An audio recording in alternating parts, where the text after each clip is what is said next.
I thought, I was trying to think, what is the most useful thing that what could I say that could actually be helpful or useful to you in the future? And I thought perhaps tell the story of how I sort of came to be here. How did some of these things happen? And maybe there's some lessons there, because I often find myself wondering, how did this happen? So when I was young, I didn't really know what I was going to do when I got older. People kept asking me, but then eventually I thought that the idea of inventing things would be really cool. And the reason I thought that was because I read a quote from Arthur C. Clarke, which said that a sufficiently advanced technology is indistinguishable from magic, and that's really true. If you go back, say 300 years, things that we take for granted today you'd be burned at the stake for. Being able to fly, that's crazy. Being able to see over long distances, being able to communicate, having effectively, with the internet, a group mind of sorts, and having access to all the world's information instantly from almost anywhere on the earth. This is stuff that really would be magic, or would be considered magic in times past. In fact, I think it actually goes beyond that, because there are many things that we take for granted today that weren't even imagined in times past. They weren't even in the realm of magic. So it actually goes beyond that. So I thought, well, if I can do some of those things, basically if I can advance technology, then that's like magic, and that would be really cool. And I also had sort of a slight existential crisis, because I was trying to figure out, what does it all mean? Like, what's the purpose of things? And I came to the conclusion that if we can advance the knowledge of the world, if we can do things that expand the scope and scale of consciousness, then we're better able to ask the right questions and become more enlightened, and that's really the only way forward. So I studied physics and business, because I figured in order to do a lot of these things, you need to know how the universe works, and you need to know how the economy works. And you also need to be able to bring a lot of people together to work with you to create something, because it's very difficult to do something as an individual if it's a significant technology. So I originally came out to California to try to figure out how to improve the energy density of electric vehicles, basically to try to figure out if there was an advanced capacitor that could serve as an alternative to batteries. And that was in '95, and that's also when the internet started to happen, and I thought, well, I can either pursue this technology where success may not be one of the possible outcomes, which is always tricky, or participate in the internet and be part of it. So I decided to drop out. Now, obviously, fortunately, we're past graduation, so I can't be accused of recommending that to you. So did some internet stuff. Did a few things here and there. One of which was PayPal. And I think maybe it's helpful to say one of the things that was important then in the creation of PayPal was kind of how it started, because initially the initial thought with PayPal was to create an agglomeration of financial services, so to have one place where all of your financial services needs would be seamlessly integrated and work smoothly. And then we had like a little feature which was to do email payments.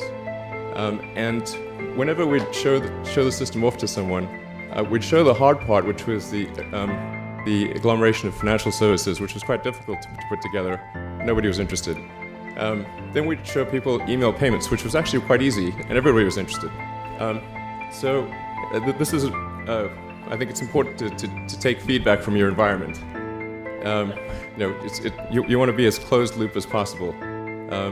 So we focused on email payments and really try to make that work, and that's what really got things to take off.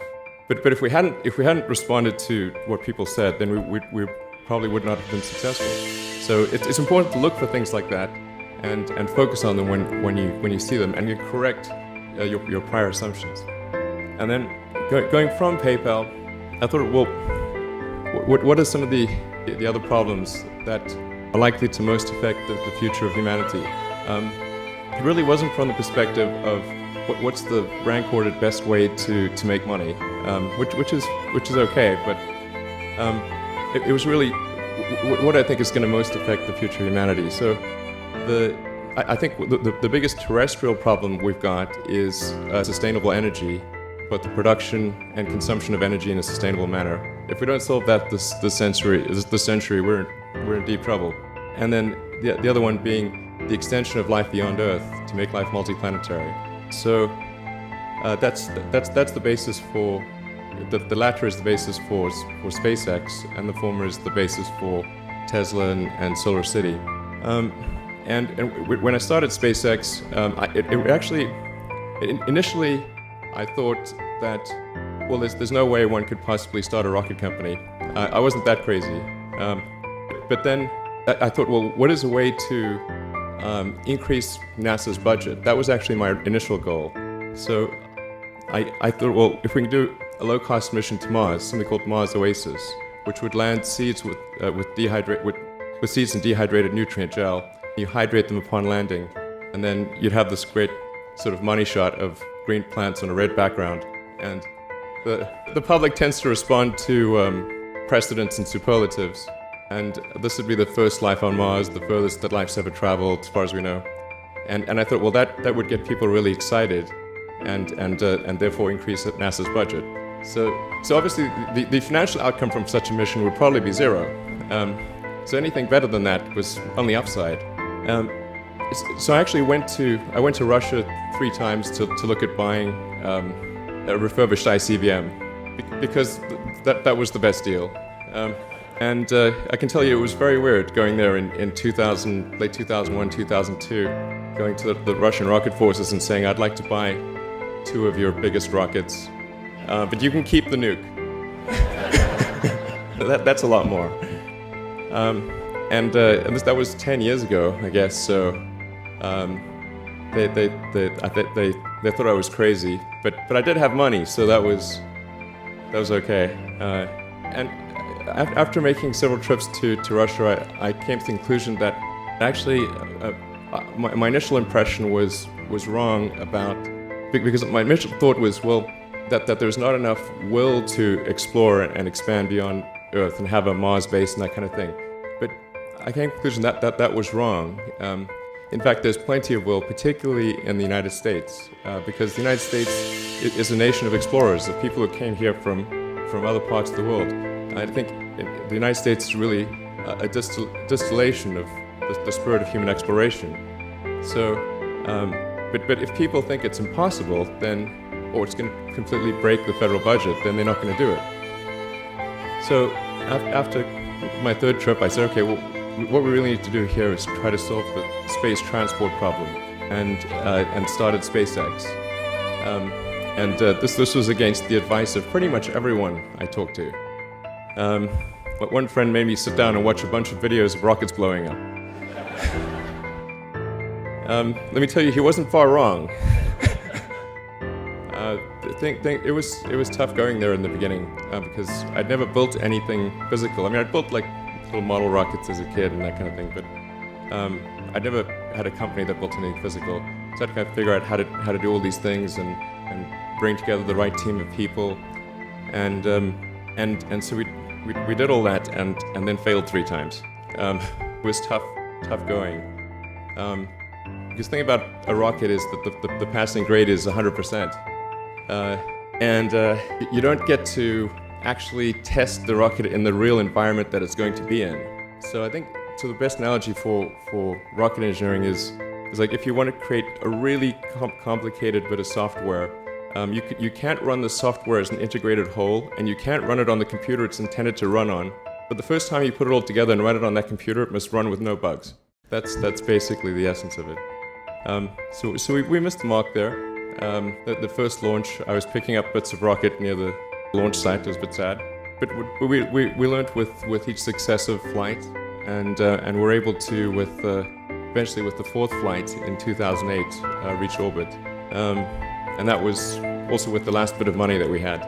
So thank goodness that happened. I think the saying is 4th time's the charm. So we got the Falcon 1 to orbit, and then began to scale that up to the Falcon 9, which is about an order of magnitude more thrust. It's around 1 million pounds of thrust. And we managed to get that to orbit, and then developed a Dragon spacecraft, which recently was able to dock and return to Earth from the space station. That was... Thanks. That was a white-knuckled event.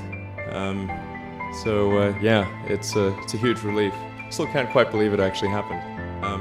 But there's a lot more that must happen beyond this in order for humanity to become a spacefaring civilization, ultimately a multi-planet species.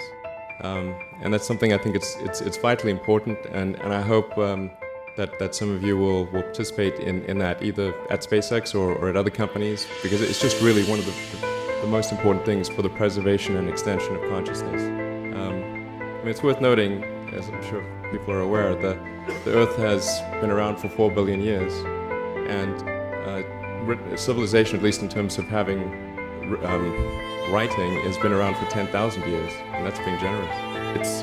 It's really it's somewhat of a tenuous existence that civilization and consciousness, as we know it, has been on Earth. And I think I'm actually fairly optimistic about the future of Earth. So I don't want to sort of people to have the wrong impression that I think we're all about to die.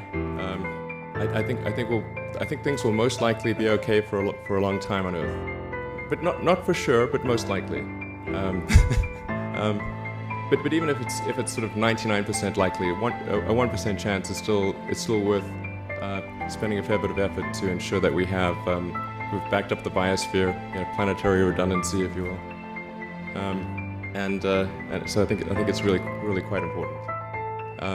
And in order to do that, there's a breakthrough that needs to occur, which is to create a rapidly and completely reusable transport system to Mars, which is one of those things that's right on the borderline of impossible. But that's sort of the thing that we're going to try to achieve there with SpaceX. And then on the Tesla front, the goal with Tesla was really to try to show that what electric cars can do, because people had the wrong impression. We had to change people's perception of an electric vehicle, because they used to think of it as something that was slow and ugly and had low range, kind of like a golf cart.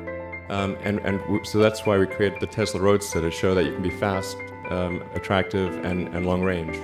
And it's amazing how, even though you can show that something works on paper, and the calculations are very clear, until you actually have the physical object and they can drive it, it doesn't really sink in for people. And so that I think is something worth noting. If you're going to create a company, the first thing you should try to do is create a working prototype. Everything looks great on PowerPoint. you can make anything work on PowerPoint. But if you have an actual demonstration article, even if it's in primitive form, that's much more effective for convincing people. So we made the Tesla Roadster, and now we're coming out soon with the Model S, which is a four-door sedan. Because after we made the Tesla Roadster, people said, "Oh, sure. We always knew you could make a car like that. It's an expensive car, and it's low volume, and it's small, and all that. But you couldn't make a real car." Like, okay, fine, got to make that too. So that's coming out soon, and yeah. So where things are, and hopefully there are some lessons to be drawn there. I think the overarching point I want to make is that you guys are the magicians of the 21st century. Don't let anything hold you back. The imagination is the limit, and go out there and create some magic. Thank you.